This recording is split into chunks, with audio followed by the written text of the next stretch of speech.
स्वागत है एक बार फिर आपका स्वागत है आपके अपने YouTube channel arts with Suraj sir के साथ। आज हम लोग लेक्चर नंबर 4 के अंदर चैप्टर नंबर 1 हिस्ट्री का कंप्लीट कर रहे हैं। एंड बता दूं आपको मैं कि इसके साथ साथ हम लोगों ने ज्योग्राफी के फर्स्ट चैप्टर पूरी तरीके से कंप्लीट कर दिए। हम लोगों ने उसके बाद पॉलिटिकल साइंस के पूरे चैप्टर कंप्लीट कर दिए। चैप्टर नंबर 1 पूरा चैप्टर कंप्लीट हो गया है। एंड अब हम लोग हिस्ट्री के भी चैप्टर नंबर 1 को कंप्लीट कर रहे हैं, जिसका ये हमारा लेक्चर नंबर 4 होने वाला है। एंड इसके अंदर अभी हम लोग देखेंगे ज्योग्राफिकल डिस्कवरीज एंड एक्सप्लोरर्स। ठीक है कि इन्होंने कुछ नए नए ज्योग्राफिकल डिस्कवरी मतलब कुछ नई जमीनें ढूंढे थे। एंड किसने ढूंढा था, कौन वो एक्सप्लोरर्स थे, वो उन सब बातों के हम देखेंगे, उन सब बातों को हम पहचानेंगे। ठीक है, आगे हम लोग देखेंगे मार्को पोलो। अब हम लोग देखने वाले हैं ये मार्को पोलो, इन्होंने क्या चीज की खोज की थी। मार्को पोलो एक इटालियन ट्रैवलर थे, ये इटली के थे। याद रखना इन सब चीजों के अंदर जितने भी हम नाम देखेंगे ये सारे यूरोपियंस होने वाले हैं, सारे यूरोपियन हैं। और ये सारे यूरोपियन के अंदर जो 27-28 देश आते हैं वो सारे देश के लोग ही रहेंगे। ठीक है, तो ये इटली भी यूरोप का ही एक देश है। तो इटालियन ट्रैवलर था, नाम था मार्को पोलो। इसने इंट्रोड्यूस किया था China and other Asian countries to Europe. मतलब इसने सबसे पहले क्या इंट्रोड्यूस किया था, चाइना को यूरोपियन कंट्रीज से मिलाने का काम किया था। मतलब चाइना भी एक कंट्री है ये बताया था। China and other European Asian countries Europe तक उन्होंने पहुंचाया था। समझ में आ गया। तो मार्को पोलो एक इटालियन ट्रैवलर थे। इन्होंने चाइना और एशियन कंट्रीज को यूरोप के साथ जोड़ा था और उनको एक दूसरे से ट्रेड कराया था, एक दूसरे को बताया था, पहचाना करवाया था। ठीक है, he stayed in the China, ये चाइना में रहते थे। ठीक है, in the royal court of Kublai. ठीक है, कुबलाई खान, मतलब कुबलाई खान जो चाइना के अंदर कोई शासक था, वहां पे ये उनके राज्य दरबार में रहते थे। ठीक है, रॉयल कोर्ट में रहते थे चाइना के अंदर। तो चाइना के अंदर रॉयल कोर्ट के अंदर कुबलाई खान के अंडर में रहा करते थे। There he studied Mongolian and Chinese language. एंड ये चाइना में रह के ही मंगोलिया और ये चाइनीज लैंग्वेज वहां पे सीखे थे। तो याद रखो मार्को पोलो एक इटालियन ट्रैवलर थे। इन्होंने एशिया और चाइना, तो चाइना और एशिया के कुछ कंट्रीज को इन्होंने किससे रूबरू करवाया था, यूरोप से रूबरू करवाया था। ये चाइना में रहते थे, रॉयल कोर्ट में रहा करते थे। एंड वहां का जो शासक था उसका नाम था कुबलाई खान। उसके साथ वहां पे वो उसे कोर्ट में रहा करते थे। वहां पे रहते रहते इन्होंने मंगोलिया और चाइनीज लैंग्वेज सीखी। इब्बा बतूता ये स्कॉलर था एंड फेमस मेडिवल ट्रैवलर था। मतलब मेडिवल ट्रैवल मतलब ये पुराने समय, एंशिएंट मेडिवल मॉडर्न, तो मेडिवल समय पे ये अच्छा खासा ट्रैवल करता था यहाँ वहाँ। ठीक है, और एक स्कॉलर था, एक फेमस मेडिवल ट्रैवल भी था। ठीक है, अब इसके अंदर क्या हो गया, ट्रैवलर था। Ibn Battuta visited India, Maldives, Sumatra, China, Spain, Sardinia, east and west Africa. मतलब ये इन सारी जगहों पे इन्होंने ट्रैवल किया था। नाम था इसका इब्बा Battuta.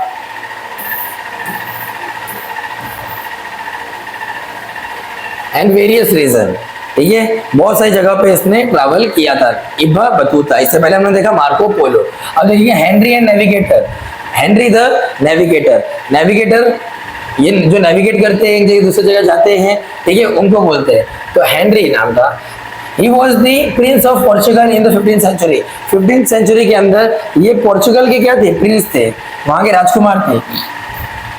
He encouraged people to go on expedition and search for land which were not known till then. ये जाके बोलते थे कि भाई तुम जाओ और नए ये इटली के प्रिंस थे और ये लोगों को मोटिवेट करते थे कि तुम जाओ नए लैंड को खोजो एंड उनके बारे में पता करो, ताकि हम छोटे लोग जाके वो क्या कर सके, ये यूरोपियन लोग, ये पोर्चुगल के लोग क्या करें, जाके वहाँ का जो भी धन होगा, रिसोर्सेज होगा, उसको एक्सप्लॉइट करेंगे, उसे लूटेंगे एंड अपने यहाँ लेके आएंगे। ठीक है, दिस एक्सपेडिशन मतलब क्या होता है, कोई भी चीज अगर तुम ढूंढ रहे हो जिसके लिए बहुत समय लगने वाला है, वो चीज रिजल्टेड इनटू डिस्कवरी ऑफ मदाइरा। ठीक है, इन्होंने मदाइरा और अज़ोरेस इन दो जगहों को ढूंढा। आर्किपेलागोस, आर्किपेलागोस मतलब ग्रुप ऑफ आइलैंड। तो अफ्रीका के नजदीकी कुछ ग्रुप ऑफ आइलैंड थे जिनके अंदर दो नाम था, मदेरा और अजोरेस। इनको इन्होंने क्या किया, ढूंढ लिया, और ढूंढने के बाद this two are autonomous region of the Portuguese. बाद में इसके ऊपर कब्जा कर लिया, और कब्जा करने के बाद इसे एक ऑटोनोमस रीजन पोर्चुगल का मान लिया गया। क्योंकि ऑब्वियस सी बात है, कोई जगह के इन्होंने ढूंढी है, वो जगह पे कोई नहीं है और वहां के लोग हैं और कोई इससे जानता नहीं है, तो क्या करेंगे, वहां पे जाएंगे, अपनी पावर लेके जाएंगे, उनको मार देंगे, और मारने के बाद वो जगह अपने पास ले लेंगे। The Portuguese began to transport African people to Portugal, sell them as a slave। ठीक है, और ये लोग इतने हरामी थे, वहां पे गए, तुमने कब्जा कर लिया, चलो ठीक है, तुमने रिसोर्सेस उठा के वहां से लेके आया, चलो ठीक है, वहां पे जो भी चोरी चमारी किया वो सब ठीक है, लेकिन ये बात सही नहीं है कि आप वहां के लोगों को उठा के अपने यहाँ लेके आ रहे हो और स्लेव के रेट में बेच रहे हो।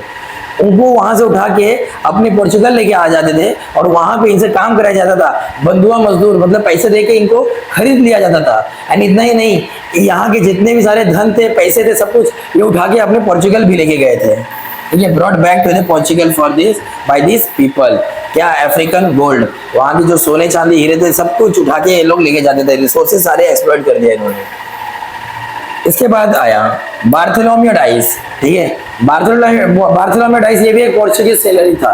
ठीक है, इसने केप ऑफ गुड होप ढूंढा था, देखते कैसे। Bartholomew dice begin his expedition on this order by the king of Portugal. इसको पोर्चुगल के किंग ने बोला था कि भाई तुम जाओ और नया लैंड ढूंढो, जो कौन था, John second. He reach the southern tip of Africa which was named of Cape of Storms, later the name of change to Cape of Good Hope. ठीक है, तो ये वहां पे निकले थे, किंग ने बोल दिया था, किंग का नाम था जॉन सेकेंड, जो पोर्चुगल का किंग था। और ये साउथर्न मोस्ट पॉइंट जो अफ्रीका का, अगर हम देखेंगे तो जो अफ्रीका का, ठीक है, ये जो अफ्रीका जो साउथर्न मोस्ट टिप है, ठीक है, यहीं पे अपना इंडिया आता है, यहीं पे अपना इंडिया। ठीक है, तो यहीं से अगर किसी को जाना है तो यहीं से हो जाता है। इसको आज बोलते हैं केप टाउन बोलते हैं जगह को।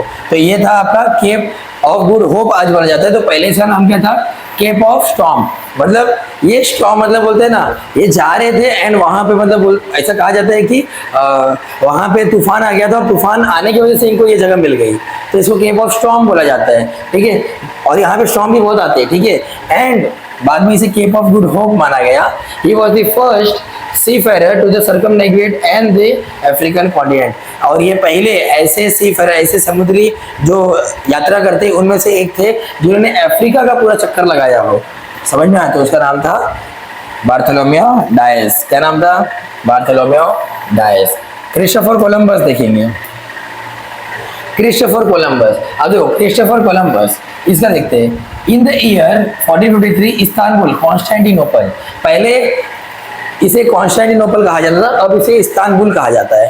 ठीक है, the capital city of the eastern Rome Byzantine Empire was the conquered by the Ottoman Empire. अब बात समझो, ठीक है, यूरोप के अंदर एक जगह थी, एक एम्पायर था जिसका नाम था बेंजाइटिन एम्पायर। वो बेंजाइटिन एम्पायर रोम के अंदर था। ठीक है, एंड वहां पे एक सिटी थी जिसका नाम था कॉन्स्टेंटिनोपल। ठीक है, देखो बेंजाइटिन और कॉन्स्टेंटिनोपल दोनों इंग्लिश नेम है, तो यहाँ पे यूरोपियन लोग का राज चल रहा था। तो बेंजाइटिन एम्पायर जो था और वहां पे बेंजाइटिन जो जगह था वहां पे रोम, क्या ये बेंजाइटिन एम्पायर का एक कैपिटल हुआ करता है, इसका नाम था कॉन्स्टेंटिनोपल, जो वहां की एक सिटी थी फेमस। ठीक है, बाद में इसको ऑटोमन एम्पायर, ठीक है, ऑटोमन आर्मी जो है, ऑटोमन आर्मी या उसको ऑटोमन एम्पायर और ऑटोमन टर्क कहा जाता है पहले। तो ऑटोमन एम्पायर ने इसे क्या कर लिया, कब्जे में ले लिया। उसके बाद क्या हुआ, the capital of Ottoman Empire, ये जो था कैपिटल बन गया किसका, ऑटोमन एम्पायर का कैपिटल क्या बन गया, कॉन्स्टेंटिनोपल, जिसे उन्होंने नाम दे दिया इस्तांबुल। समझ में आ गया? क्लियर? तो बेंजाइटिन एम्पायर का जो पहले से एक सिटी हुआ करती थी कॉन्स्टेंटिनोपल, उसको ऑटोमन एम्पायर ने कब्जा कर लिया और कॉन्स्टेंटिनोपल का नाम रख दिया इस्तांबुल, और इस्तांबुल को इन्होंने अपना क्या बना लिया, ऑटोमन एम्पायर का कैपिटल बना लिया। अब ये जो ईस्टर्न सी था, route was close for the Europeans, और ये लोग ने क्या कर दिया, मान लीजिए कि ये एक रूट है, ये एक रूट है, ठीक है, ये जगह था, ये जगह है, मान लो किसका, कॉन्स्टेंटिनोपल। ठीक है, अब ये कॉन्स्टेंटिनोपल ये जगह था, जो किसके अंडर में आता था, बेंजेंटिन एम्पायर के अंडर में आता था। बाद में क्या हो गया, इसके ऊपर आक्रमण किसने कर दिया, ऑटोमन एम्पायर ने कर दिया। ऑटोमन एम्पायर ने किया तो कॉन्स्टेंटिनोपल का नाम हटा के क्या रख दिया, इस्तांबुल। ठीक है, समझ में आ गया। और इसके ऊपर अब इसका नहीं, अब किसका, ऑटोमन एम्पायर का रूल चलेगा। समझ में आ गया। अब क्या हो गया, इन्होंने क्या कर दिया, ये रूट यहाँ पे यूरोप था और यहाँ पे क्या था, एशिया।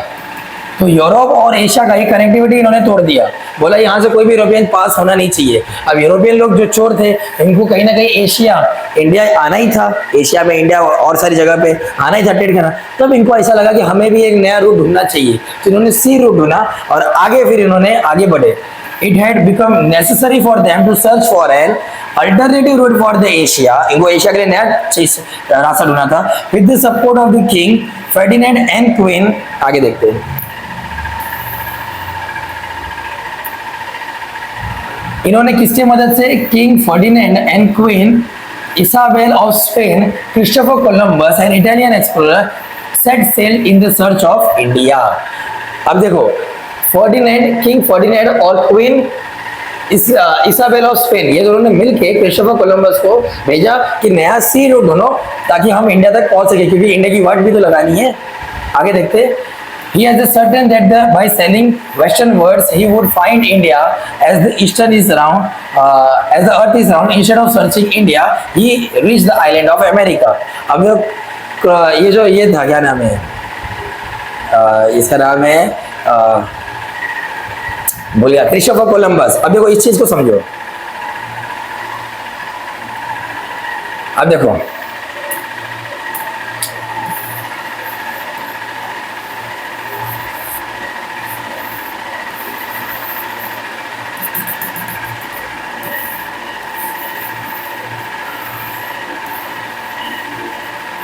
कला का बेहतरीन प्रदर्शन होना चाहिए।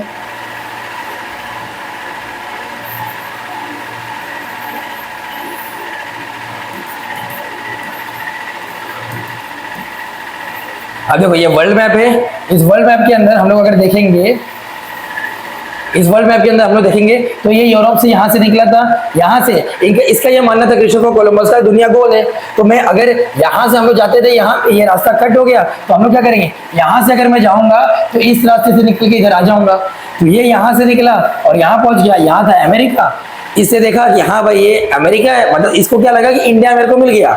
ये यहाँ घुस गया और बोला मेरे को इंडिया मिला। क्रिस्टोफर कोलंबस वो बोलता है कि मेरे को क्या मिल गया, इंडिया। और देखा वहां पे जाके तो लोग ना धूप में काम कर रहे थे और लाल लाल हो गए थे। तो ये क्या बोलता है, ससुरा लगता है देखने में ये लोग लाल हो गए, तो ये रेड इंडियंस तो नहीं है ना। ये अमेरिका लोग को धूप में काम करके लाल हो गए थे तो बोलता है ये रेड इंडियंस है। ठीक है, तो ढूंढने क्या था, क्या इंडिया, लेकिन ढूंढ क्या लिया, अमेरिका। लेकिन अमेरिका किसे ढूंढा, उसमें भी क्रिस्टोफर कोलंबस का नाम नहीं आता है। ठीक है, क्योंकि इसने क्या ढूंढा था, अमेरिका, लेकिन क्या सोच के ढूंढा था, इंडिया। तो ये गलत चीज को गलत चीज बता रहा है, कोई भी चीज को कुछ भी बता रहा है, इसलिए इसका नाम इसने लिया नहीं गया। समझ में आ गया, क्लियर है। तो इसलिए इसका नाम इसमें नहीं लिया गया और इसने अमेरिका ढूंढ लिया इंडिया बोल के। आई होप आपको ये चीज समझ में आई होगी। आगे देखते हैं, आगे देखेंगे अमेरिगो वेस्पुसी। अभी देखेंगे हम लोग अमेरिगो वेस्पुसी। ये अमेरिगो वेस्पुसी वो था जिसने अमेरिका ढूंढा था और इसी के नाम पे अमेरिका रखा गया। Amerigo Vespucci, an Italian explorer, is supposed to have gone an expedition. Amerigo Vespucci में क्या था, एक इटालियन एक्सप्लोरर था। ठीक है, and gone an expedition on order of King Spain. Spain का जो किंग था उसके ऑर्डर पे ये गए थे, निकले 1497 में।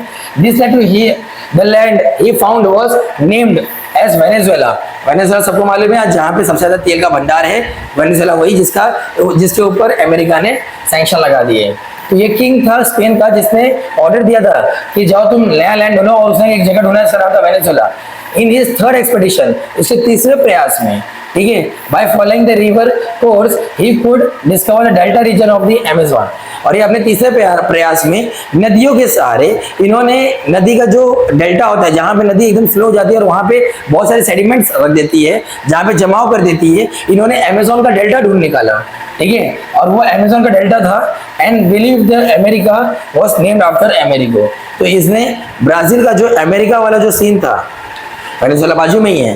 तो जहाँ से अमेजोन रिवर बहती है और जहाँ पे वो नॉर्थ अटलांटिक ओशन में अपने आप को गिराती है, वहीं पे जाके इसने क्या कर लिया, वो डेल्टा फॉर्म देख लिया और डेल्टा के बाद इसने वेनेजुएला ढूंढा। और वेनेजुएला आसपास इसके अमेरिका भी था, बाद में अमेरिका का नाम ही अमेरिको के नाम पे रखा गया। समझ में आ गया। आगे हम लोग देखेंगे Vasco da gamma. Vasco da gamma मालूम है जिन्होंने इंडिया का खोज किया था। In the year 1497 Vasco da Gama the Portuguese seafarer set sail fleet 4 ship and 160 sailor in India. ये वास्को डा गामा ने 1497 के अंदर ये पोर्चुगीज सेलर थे, इन्होंने 4 शिपों का बेड़ा लिया और 170 लोगों के साथ निकल पड़े इंडिया को ढूंढने के लिए। इन्होंने ढूंढा ईस्टर्न कोस्ट ऑफ अफ्रीका, इन्होंने अफ्रीका के ईस्टर्न कोस्ट तक पहुंच गए and visited few African ports, और अफ्रीका के पोर्ट तक पहुंचे एंड पोर्ट का नाम था मोम्बासा और मलिंदी, ठीक है। But at Malindi he met Indian navigator, ठीक है। इन्होंने इंडियन नेविगेटर को ढूंढ निकाला मलिंदी के अंदर, जो अफ्रीका का ईस्टर्न कोस्ट पे एक पोर्ट था, वहां पे इन्होंने ढूंढा और वहां पे इनको एक इंडियन नेविगेटर जो पानियों में यहाँ वहां ट्रैवल करते रहते हैं वो लोग से मिले एंड अंडर हिज गाइडेंस, इसके ही गाइडेंस से, कौन से, मलिंदी, ठीक है, जो पोर्ट था वहां पे इन्होंने एक इंडियन नेविगेटर ढूंढा, उसके ही गाइडेंस से इन्होंने वास्को ड गामा ने इंडिया तक पहुंचे। और इंडिया पोर्ट पे सबसे पहले वो कहाँ पे आए, कैलीकट। कहाँ पे आए वो, कहाँ पे आए सबसे पहले वो, कैलीकट में आए, जिसे हम लोग कोझिकोडी भी कहा थे। कैलीकट कहाँ पे, केरला के अंदर है। तो सबसे पहले केरला के अंदर कोझिकोडी के अंदर है 1498। इन्होंने पूछा वहां का जो किंग था उस समय, किंग जमोरिन करके नाम था, जमोरिन ऑफ कोझिकोडी। कोझिकोडी का जो किंग था वो किंग जमोरी था। इससे ट्रेडिंग परमिशन लिया कि हम लोग ट्रेडिंग परमिशन कर सकते हैं, और इनको परमिशन मिल भी गई और ये पोर्चुगल भी रिटर्न हो गए। और उसके बाद इन्होंने इंडिया 2 बार विजिट किया, ट्वाइस। इन्होंने इसके बाद फिर 2 बार इंडिया विजिट किया और ये पहले वाइसरॉय ऑफ गोवा बने, ठीक है। और कोची और गोवा के ये पहले वाइसरॉय बने after the Portuguese rule was establish there, ठीक है। मतलब पोर्चुगीज रूल एस्टैब्लिश होने से बाद, उससे पहले, उसके बाद ये पहले थे जिन्होंने गोवा और कोची के क्या बने, ये वाइसरॉय बने, वहां के हेड बन गए। The trading between European countries and India was initiated through this effort. और इसके बाद से इंडिया और यूरोप का ट्रेड अच्छा खासा होने लग गया, क्योंकि ये नया लैंड मिल गया ना इनको, और सी रूट भी मिल गया था। अब देखो ये बोल रहे हैं तुम्हें जान के अच्छा लगेगा, क्या अच्छा लगेगा sir, the number of European colonies in the Africa continent increased because the continent is rich of diamond। अभी क्या बोल रहे हैं, बहुत सारे यूरोपियन लोग अफ्रीका कॉन्टिनेंट इसलिए पहुंच गए थे क्योंकि वहां पे rich of gold and diamond वहां पे थे, ठीक है। Gold, copper as well as it will rich with fertile land and timber and forest. वहां पे बहुत सारे अच्छे पेड़ पौधे, हार्डवुड की ट्रीज, ठीक है। वहां पे रिच लैंड थे, ठीक है, लैंड थे, टिम्बर थे। Later the Portuguese began the capture the Africa and sell them as a slave. मतलब इसके बाद ये जब वो उधर से रिसोर्सेज खत्म हो गया तो ये लोग क्या करने लगे, वहां के लोगों को अपने यहाँ कब्जा करके इनको पोर्चुगल या फिर यूरोप लेके गए एंड वहां पे लेके जाके इनको बेच दिया, क्योंकि यूरोप में सस्ते लेबर की बहुत डिमांड थी और ये सस्ते में बिक जा रहे थे। Cheap human labours were need to Europeans which increase the demand of European African slaves help to this slave trade. बताओ, ये स्लेव ट्रेड को बहुत ज्यादा प्रोत्साहित कर रहा था, क्योंकि ये लोग अफ्रीका से बहुत सारे काले लोगों को ये लोग खराब मानते हैं एंड गोरे को ये अच्छा, इसलिए उनको वहां पे लेके आके बेच दिया जाता सस्ते सस्ते दामों पे, समझ में। और ये बोल रहे हैं you would like to know this, मतलब तुम्हें अच्छा लगेगा जान के। फर्डिनेंड मैगेलन, अब आएगा क्या, Ferdinand Magellan. Ferdinand Magellan known for Spanish explorer, ठीक है। फर्डिनेंड मैगेलन क्या थे, एक स्पेनिश एक्सप्लोरर थे। आगे देखेंगे, फर्डिनेंड मैगेलन एक स्पेनिश एक्सप्लोरर थे। वो ऑर्गेनाइज फर्स्ट एक्सपेडिशन, पहले प्रयास के अंदर इन्होंने जब ये लैंड ढूंढने निकले थे, ये फर्स्ट अटेम्प्ट के अंदर ही पूरे दुनिया का चक्कर लगा दिए थे। फर्डिनेंड मैगेलन, याद रखना, ये पूरी दुनिया का चक्कर लगा दिए थे। अनफॉर्चुनेटली, दुर्भाग्य से, गलती से क्या हो गया इनसे कि जब ये ऑलमोस्ट रीच कर रहे थे अपना पूरा एक कंप्लीशन, पूरा राउंड कंप्लीट कर दे, तभी इनका डेथ हो गया था। फिलीपींस के अंदर इनका वॉर चल रहा था और वॉर के अंदर इनका क्या हो गया, डेथ हो गया, किल्ड हो गया, इनको मार दिया गया, ठीक है। However his companions completed the circumnavigation, लेकिन हालांकि इनका एक पूरा रोटेशन क्या हो गया था, पूरा धरती का कंप्लीट हो गया था। Charles one the king of Spain has planned his expedition, और इनको भेजा किसने था पूरी दुनिया का खोज करने के लिए, तो वो था चार्ल्स वन, जो कहाँ का राजा था, स्पेन का। समझ में आ गया। आगे देखेंगे सैमुअल डे कैम्पलेन, ठीक है, सैमुअल डे कैम्पलेन या चैंपियन बोल सकते हो। ये फ्रांस के थे नेविगेटर और कार्टोग्राफर। कार्टोग्राफर किसे कहा जाता है? कार्टोग्राफर जिन्हें मैप का अच्छा नॉलेज हो और मैप बनाते हो, ठीक है। तो इन्होंने ऑर्गेनाइज क्या किया एक्सपेडिशन एक, कि हम लोग नॉर्थ अमेरिका ढूंढेंगे, कि नॉर्थ अमेरिका चलेंगे। Therefore he established French colonies, he established the city of Quebec in Canada, ठीक है। इन्होंने गए नॉर्थ अमेरिका ढूंढा और उसके बाद फ्रेंच कॉलोनीज वहां पे सेटअप किया एंड क्यूबेक एक सिटी बनाया कनाडा के अंदर, ठीक है। अब आएंगे अबेल जेंसुन, जेंजोन और तास्मान, ठीक है, अबेल जेंजोन और तास्मान। अब इनके बारे में देखेंगे हम लोग। अबेल जेंजोन और Tasman. Tasman Tasman was born in Holland, Holland ये भी यूरोप की कंट्री है। He contributed to the colonial rush for searching unknown lands and discoveries New Zealand, ठीक है। इन्होंने भी गए और अच्छा खासा इन्होंने लैंड ढूंढ रहे थे, तो फिर इन्होंने न्यूजीलैंड ढूंढा, ठीक है। और सेक्शन 44 के अंदर इन्होंने सर्वे किया कि south west coast of New Guinea island. अगर तुम मैप देखोगे तो तुम्हें ऑस्ट्रेलिया के बाजू में ऊपर साइड तुम्हें पापुआ न्यू गिनिया देखने मिलेगा। तो न्यू गिनिया आइलैंड इन्होंने डिस्कवर किया and discover the region of Carpentaria in Queensland and north eastern state in Australia. मतलब इन्होंने कुछ north eastern state of Australia ढूंढा, पापुआ न्यू गिनिया ढूंढ लिया, न्यूजीलैंड ढूंढ लिया, वही पे कंट्री है सारी, ठीक है। तो इन्होंने एक एक करके इन सब चीजों को ढूंढना स्टार्ट किया।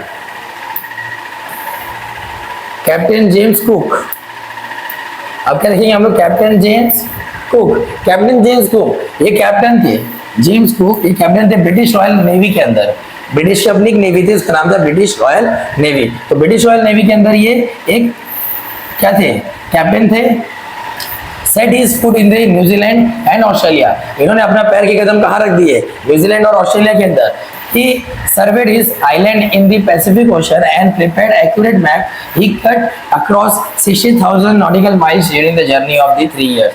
3 साल बिताने के बाद 6,000 नॉटिकल माइल्स, पानी के अंदर किलोमीटर नहीं नॉटिकल माइल्स भी गिना जाता है, तो 6,000 किलोमीटर एक लगभग तुम कह सकते हो नॉटिकल माइल। तो 3 साल की मेहनत के बाद 6,000 नॉटिकल माइल्स चलने के बाद इन्होंने पैसिफिक पूरा खंगोल निकाला और बाद में इन्होंने पहला कदम न्यूजीलैंड और ऑस्ट्रेलिया में रखा, जो कि पैसिफिक ओशन के अंडर में आता है।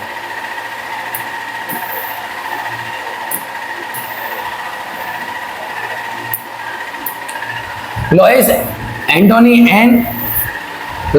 डा बोगनविला, ठीक है, ये थे। अब इन्होंने क्या किया? एक फ्रेंच सीफेरर थे, पानी के अंदर ये भी ट्रैवल करते थे। He reach Tahiti after crossing the Pacific Ocean cross करके इन्होंने ताहिती तक पहुंचे थे।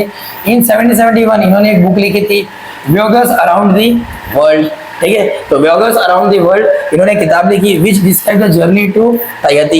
इन्होंने कैसे पैसिफिक ओशन में ताहिती तक पहुंचे थे उसके बारे में इन्होंने इस किताब के अंदर बताया था। Using the information in his book, इस बुक से अंदर जो इंफॉर्मेशन था, ठीक है, उससे मदद लेते हुए फ्रेंच मिशनरी ने रीच किया ताहिती। इनकी किताब पढ़ के जो फ्रांस लोग थे वो लोग ने ताहिती तक रीच किया in the 19th century. They established the French colony in the Tahiti, और उन्होंने ताहिती के अंदर फ्रेंच कॉलोनी बनाई। One of the island and also flowering climber bougainvillea is named after him. और इन्होंने आइलैंड, वहाँ के एक आइलैंड था, वहाँ